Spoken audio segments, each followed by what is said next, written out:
कांग्रेस को,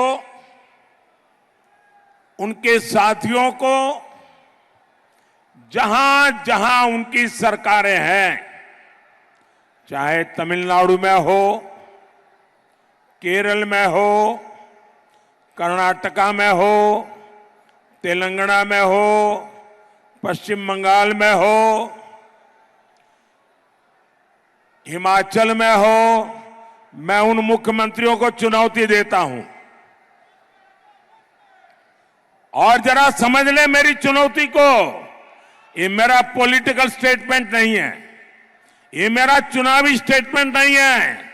मैं बड़ी गंभीरता से एक विषय को छेड़ना चाहता हूं और जो मीडिया वाले अपने आप को बड़ा खैरखा मानते हैं, अपने आप को न्यूट्रल मानते हैं, वो जरा इनके मुख्यमंत्रियों को जाकर के सवाल पूछे।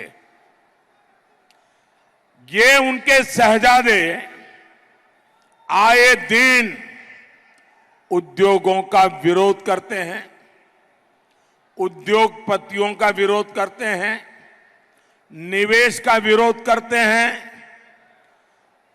आने वाले दिनों में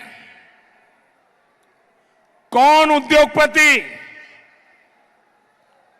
उनके राज्य में जाकर के पूंजी निवेश करेगा? उन राज्यों के नौजवानों का क्या होगा? ये महाराष्ट्र में जो लोग चुनाव लड़ने के लिए हमारे सामने हैं, क्या वे शहजादे की इस भाषा को मान्य करते हैं क्या? सारे निवेशक जो मुझे मिलने आते हैं वो कहते हैं साहब हम इन राज्यों में नहीं जाएंगे क्योंकि वहां तो हमारे विरोधी विचारधारा है, निवेश की विचारधारा, विरोध की विचारधारा है, उद्योगपतियों को गालियां दी जाती है। मैं उन राज्यों के नौजवानों को पूछता हूं, जो शहजादे की भाषा को सुनकर के कौन उद्योगपति उन राज्यों में आएगा? वो 50 बार सोचेगा कि शहजादे की ये नीतियां हैं तो उनके मुख्यमंत्री भी वैसा ही करेंगे, हमारा उद्योग पैसे तो लग जाएंगे, बर्बाद हो जाएगा। और फिर चिल्लाना मत कि हमारे यहां से उद्योग चले गए, फलाने राज्य में गए, टिकने राज्य में गए। ये आपके शहजादे की भाषा के कारण आज दुनिया से इतने उद्योगकार आ रहे हैं, आपके राज्य में आने को कोई तैयार नहीं है, निवेश करने को तैयार नहीं है। और मुझे, मेरे लिए हिंदुस्तान के किसी भी कोने का नौजवान वो मेरा अपना है।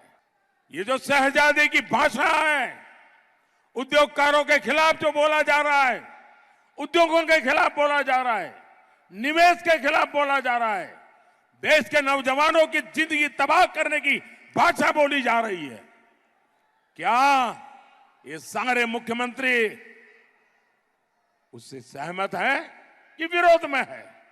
कोई निवेशक उनके यहां नहीं आएगा और फिर दूसरे राज्यों में चले जाएंगे और आप रोते बैठोगे और आपके राज्य के नौजवानों को पलायन करके उन राज्यों में जाना पड़ेगा जहां उद्योग लग रहे हैं। भाइयों बहनों, ये कांग्रेस की भाषा, ये शहजादे की भाषा पूरी तरह नक्सली भाषा है, माओवादी भाषा है। और नक्सली भी तो बिना रंगदारी लिए किसी कारोबारी को काम नहीं करने देते थे। आज मोदी ने नक्सलियों की कमर तोड़ दी है, इसलिए आज रंगदारी की जिम्मेदारी कांग्रेस और जामुओं ने उठा के ली है।